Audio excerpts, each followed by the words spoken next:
Well, good morning, everyone. I'm Jan Erickson from Stepping Aside, and welcome to Somewhat Daily Tarot and Rune for the 10th day of September 2019. Well, if this is your first time here, welcome. Thank you so much for coming by. And if you were here yesterday, then you know that I mentioned something about showing you guys today some Job's Tears that I'm working with. Again, it's an older type of grain plant, and it creates these really cool seeds at the top where well, they're considered grain. But anyway, this is what they look like. There's three of them here that I've kind of put through a needle. They used to be used in the past as rosary beads, and so inside them there's just this little pulpy core, and so you can push a needle or a piece of wire or something through it. This is what a bigger on a piece of copper wire that I'm using.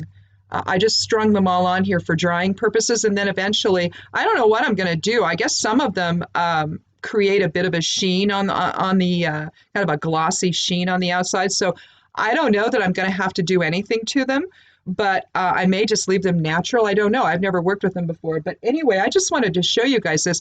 They grow up anyway. These little beads grow up at the top, and I guess they're a grain as well. You can eat them.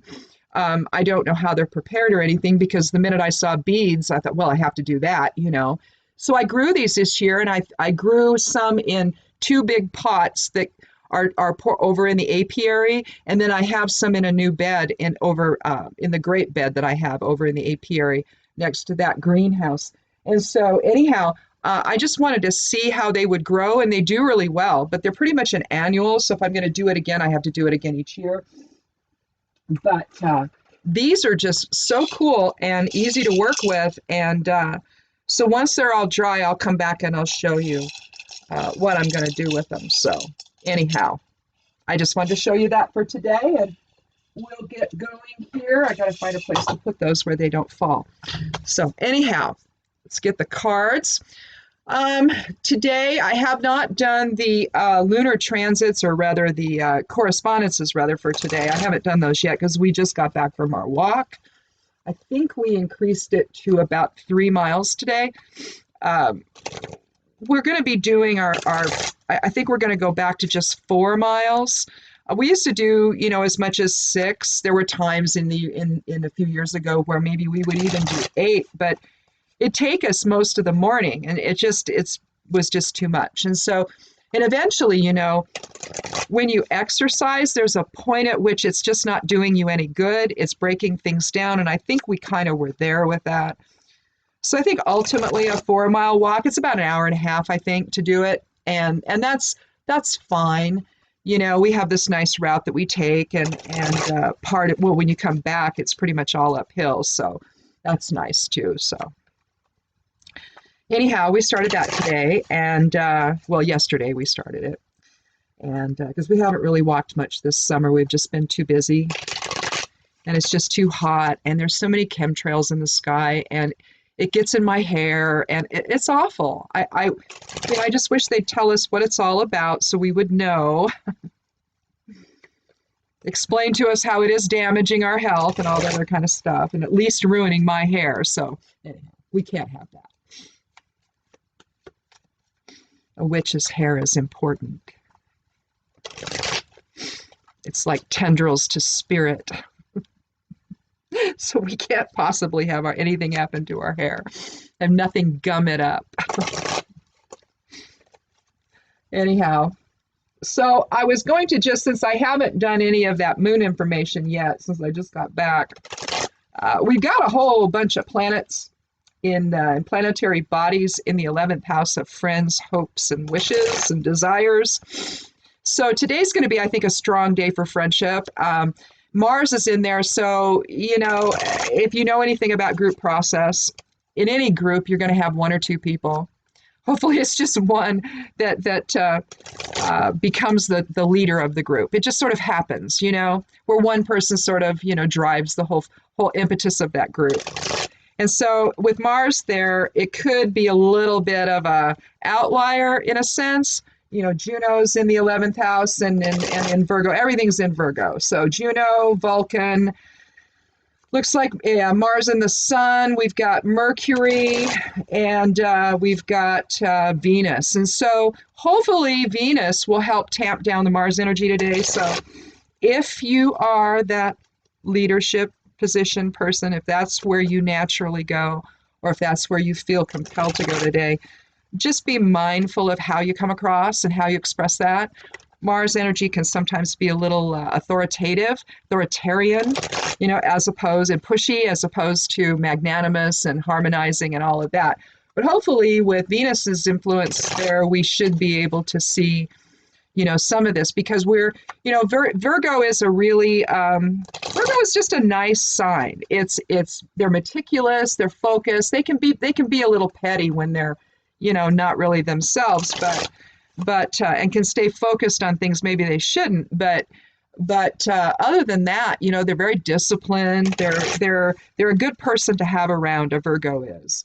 So anyhow, I think that's probably it that I've noticed. Same planets and planetary bodies are in retrograde. I don't think anything has stationed direct. We've got, looks like the same stuff. So I think we're good to go. Again, it's going to be a day focusing, I think, on friendship and how we interact with others. And again, we just want to do that in a way that's harmonious. That will be the trend anyway. But that little Mars outlier might, and Vulcan. Now, Vulcan is not something that a lot of people know about. It's possibly in pieces around the sun, close to the sun, or between Mercury and the sun, or maybe it's on the other side. I'm not sure exactly where they've decided Vulcan is, or even if it's just one body, or if it's a broken up series of bodies. But the whole idea about Vulcan is that it's going to break through barriers. So whenever you see Vulcan in a chart, I like to include that in the charts that I do, just to see where the breaking through energy is. And today apparently it's in friendship. So maybe we've had a difficult time, and maybe today is the day we're going to break through into something more harmonious.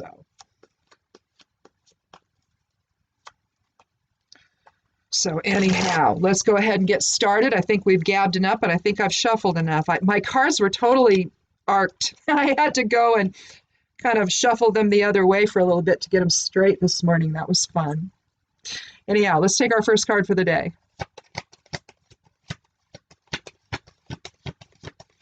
And if you haven't been here before, I do take the 13th card each time for randomness sake. Not in any other readings I do. I'll just lay cards down and whatever I want, whatever spread I'm using. But for this video, I always do it randomly. Well, there was one day I didn't. It had to do with jury duty, and I had to get up early, and it was just, oh my God, let's just get this done, so at least I have something. My husband got called up for jury duty, so we never really knew those 2 weeks what was going on. So anyhow, we have Temperance. The 14th card of the major arcana. We're looking at a 5 energy numerologically, so change. Here we're balancing fire with water. We see the water irises there, the yellow ones. She's got, the angel's got 1 foot on the ground, on the land, and 1 foot in the water. This is a card of balancing will with emotions. So again, on the with the little Mars outlier and the Vulcan breaking through and all of that, we want to be careful to keep all of that in balance. Will with emotions. Will with compassion, maybe another way of looking at this. You see the sun rising over the mountains over there. And that's either a pathway into new experiences, because you can kind of see 2 peaks there, can't you? With the sun rising over 2 peaks, again, a recurrent theme. We're either going to see 2 pillars, or we're going to see 2 trees, or in this case, we're going to see 2 mountain peaks. And that's either a pathway or a river. It's brown, but I'm never quite sure, It could be either. It could be the water filling the pond, perhaps, but I don't think so. I think here what we're looking at is the balance between emotions and compassion and all of that. Our emotional presence with our fiery will. Moderation is the key word for temperance. In the Thoth Tarot, it's called art, the art of alchemy. So it kind of gives you an idea of the blending that we have to do within to try to, maintain some kind of, balance, egoic balance or personality balance while in form. Given that it's an angel that's doing the alchemical balance here, that's doing the mixing for us, what it's basically telling us is that spirit must inform at least those two, because with spirit defining all of that, then we stand a better chance than if we allow ego to try to balance will with emotion. It really does need to come from a higher self perspective when we do that. Otherwise, it's a battle, isn't it? Well, there goes a card. Let's see, what did I throw down? Well, I threw down the Seven of Wands, standing our ground. So remember that one.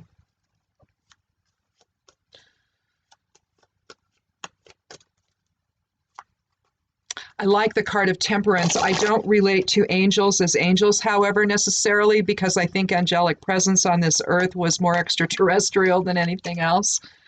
And I think that began our confusion, I think that we saw all of these extraterrestrial beings that were greater than us, they could do things that we couldn't do. And they could harness the elements in ways that we didn't understand how to do. We could all do that, but we didn't understand how at the time, and they did, because they were more advanced civilizations were here.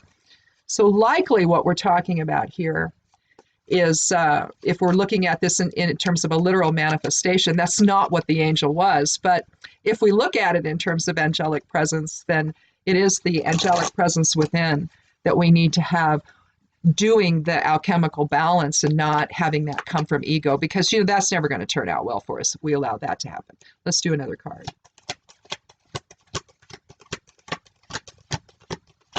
We try to take a soul focus here as opposed to an egoic focus. I think that the ego has brought us to where we are. You see that evidenced in patriarchy. You see that evidenced in the unrest around the world. You see how the lack of balance between will and emotions, how that can actually manifest.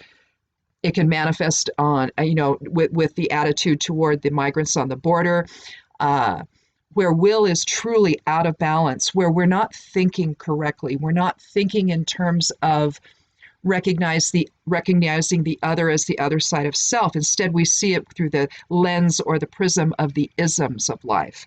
And that's where we're at right now. And we need a different approach. We need a different mix, if you will, in the alchemy. As always, these cards don't necessarily contain only the aspects of one suit or the elements contained in one suit. So here, this is a suit of swords. It's the Two of Swords, but we see the water in the background, don't we? So we see elemental water here as well as air. Here she's blindfolded. She's turning her back to all of the emotions that might be affecting her ability to think and make a decision.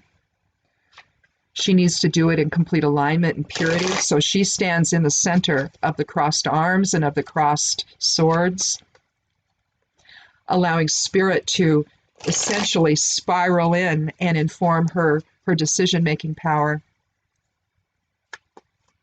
Two is about balanced polarity. It's about inner polarity. It's about as above, so below, the balance between spirit and ego, not just the masculine and feminine within, but also spirit and form as well. You see the maiden moon up above, the crescent. We're coming into the full moon on I believe it's the 15th. So the 14th will be the maiden. The 16th will be the crone. But this indicates the genesis of something new, as does temperance. With the moon up, with that particular phase of the moon in the sky, we're talking about the maiden phase, and so we're talking about new beginnings. So whatever decision that she has to make, or we have to make today, whatever balance we need to achieve, this is simply building You know, we're bringing intellect into the mix. Before we had fire and water, and now we've got air into this, with also a little bit of addition of water, but also with the addition of earth if you consider the ground below her feet. Because if you consider her as the center point of all types of harmony, both vertical and horizontal, then the earth is implied, isn't it?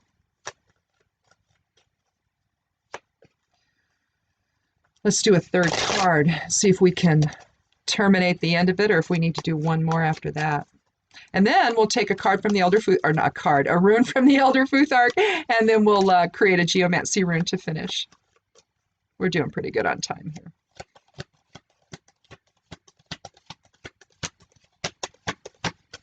I like to keep these somewhere around a half hour, but I don't know. Sometimes it goes longer, so I don't know. I get to talking. We have the Knight of Wands. Wands, of course, is the fire element. Again, our will. We see 3 pyramids in the background. He's on a quest.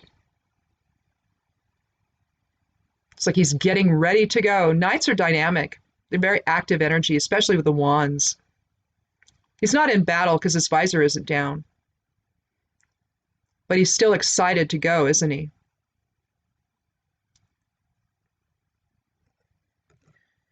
The Knight of Wands is protective. Basically, he's looking toward the past, and so he's protecting what he has as he goes on and looks around at other things as well.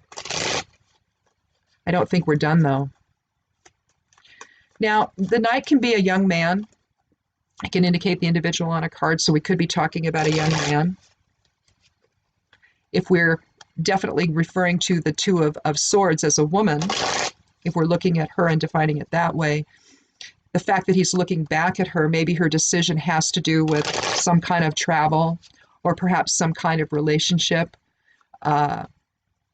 perhaps a journey.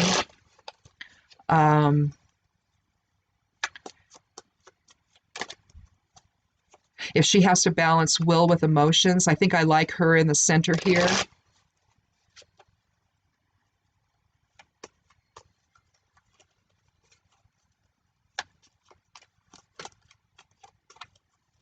Yeah, let's do a fourth card. Right now we're up to a 7 energy, so again, balance. The Knight of Wands can be willful. So again, there could be, so it could be that we're using reason in the inner voice, in the inner truth, the inner awareness, the alignment within, to then balance will with emotions. But with the Knight of Wands, let me look one thing up here. Let me look one thing up. No, that's the King of Wands. Where do we have Knight of Wands? Prince of Discs, Prince of Wands. They're also known as Prince, Sons, all kinds of things. Adventure, change, expansion, protective. I wonder if this works at all. Not much. Passionate, eager. Oh.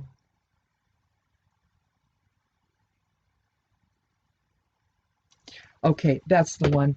All right. With the Knight of Wands, he is also about taking a risk, okay? But the energy can get away from you. The fire energy can, the Mars type of energy can. It can get away from you. And so there could be, if it's a problem, then you could be also dealing with illusion, which is why she has to go within and find that balance and find that truth. Let's do another card, though. I think that the Knight of Wands, I think that's going to probably be the end of the reading, and it's going to remind us when we're manifesting this new balance, this new alchemical balance between will and emotions, and we're trying to do it, you know, with some reason to the whole thing as well, bringing the air element into it. I think that this fourth card is probably going to go in between the 2 and the Knight.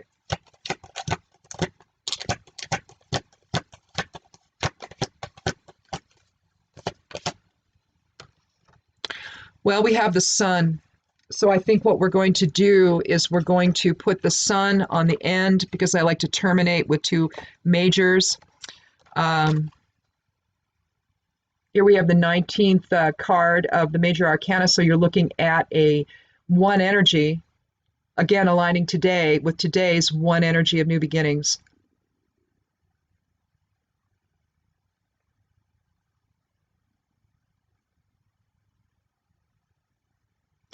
You have the same evidence here of the fire element. You see the red, the brownish red, the orangish red. That's indicative of the fire element. So we have will. The sun is about completion, though. The sun is about joy and success, and the light has returned. In a sense, you're kind of into a new phase. You see the sunflowers behind. You see the white horse, the nude cherubic child, if you will, and the sun shining brightly. The sun is indicative of passion, of success, of reunion. Oh, it relates to Gebo, so balanced energy exchange. So there's your balance, gain, clarity, awakening, rebirth, birth of something new, significator of spirit.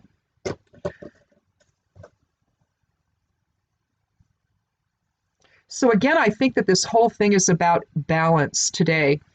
And given that we have the 11th house so active with 5 or 6 different planetary bodies today, I think that we're really talking about how we relate to others today. That this is not just simply about an internal sense of balance that we need to maintain, but then what are we going to do with that, when all is said and done? Are we going to then interact with others in a way that makes sense? Or are we going to, and if we are the leadership position, if we do assume the leadership position in the group, which is fine, how are we going to manifest that? Are we going to do it in a way that still respects other people, or are we going to lord over them? And I suspect with the other planets involved here, with Mercury, because basically you're also with the 2 of swords, that's a little mercurial as well. Because it's about, the air element is about communication. So as well, here we have Isa, again, balancing well with the 2 of swords. This is the static realm, the Norn rune of the static room. So it's rune 11, number 11. So it's a master number for enlightenment and illumination.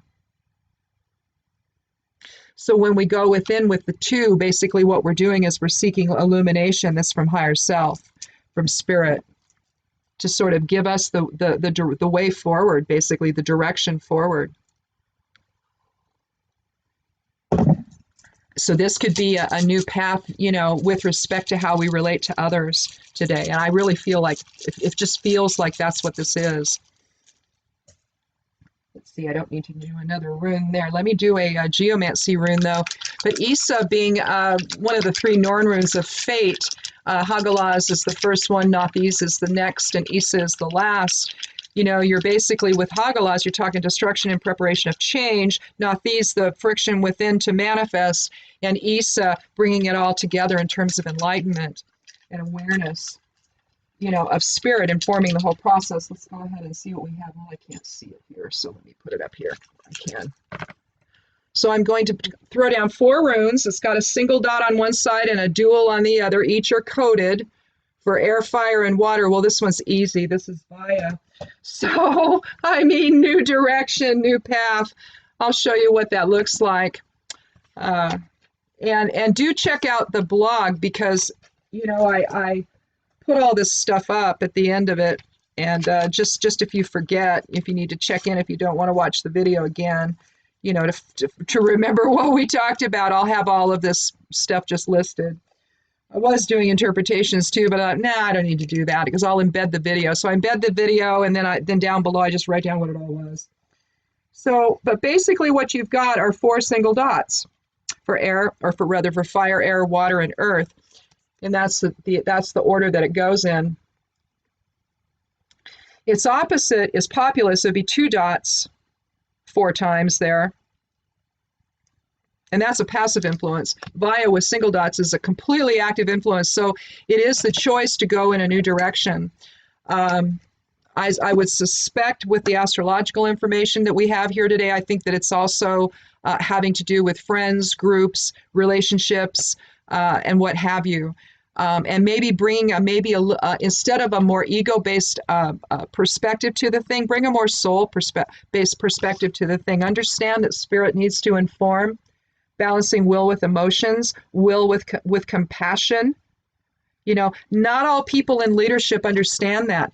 Some people in leadership prefer to be very authoritarian. It doesn't work. It just doesn't. We have a little bit of extra energy here that we probably need to be a little bit concerned about, but at the same time, there seems to be a focus on foundation. And so given that he is pointed toward the past, so I interpret that as maybe he's still, whatever he's doing, it's in service to that. And so this may actually represent the Mars in the 11th house today. This may. So we want to get into it with people. We want to relate with them. We want to be part of that group. We want to maybe, if we're the dominant person in that group, that's great. We keep the group in a cohesive way. We keep things going. We keep the excitement going. But at the same time, we need to understand the fact that we need to keep will in balance with those emotions. And we should not let will get out of control here. And when we do see, then we have the ability to be successful and to begin anew, basically. In maybe more balanced energy exchange with others. I mean, certainly Vaya indicates that we're on a new path. So I don't know. It's kind of cool. Anyway, I'm going to write the correspondences up and astrological information. I'm going to write that up and put that up on the blog here after I'm done with this, and maybe while I listen to it or something, because I always listen to these before I post them, so I don't do something really stupid, or say or describe fire when I should be describing emotions, that kind of stuff. Is like you get into this, energetic flow, and sometimes I go somewhere else. I don't know. Anyhow, well, okay, so for today, I mean, this is a Mars energy day, so being a Tuesday, we've already got that underlying, energetic impetus there.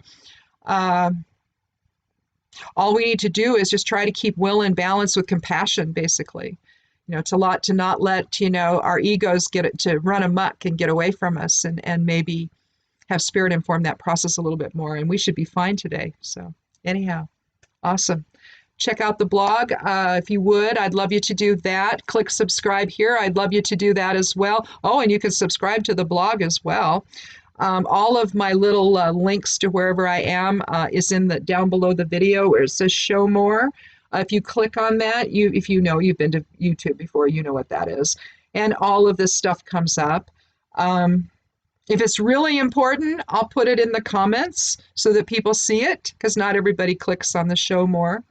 But in any event, you can follow me on Twitter. I'm Mistress Jan on Twitter. You can, Stepping Aside has a Facebook page. Also, I have one too, so both of those are there on Facebook. There's a Tumblr page. If you've never been to onstellar.com, you should go see that. That's really interesting. If you're into the UFO stuff and alternative thinking and all of that, you'll find a lot of that there. It's kind of a fun place. Lots of cool people are there, and all the UFO people in ufology are all there, and so it's really kind of fun.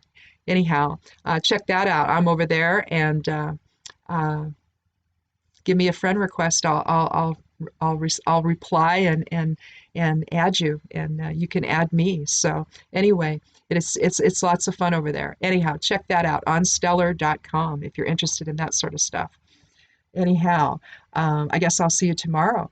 So thank you so much again for coming by. Be good to yourself. Be good to one another, and blessed be.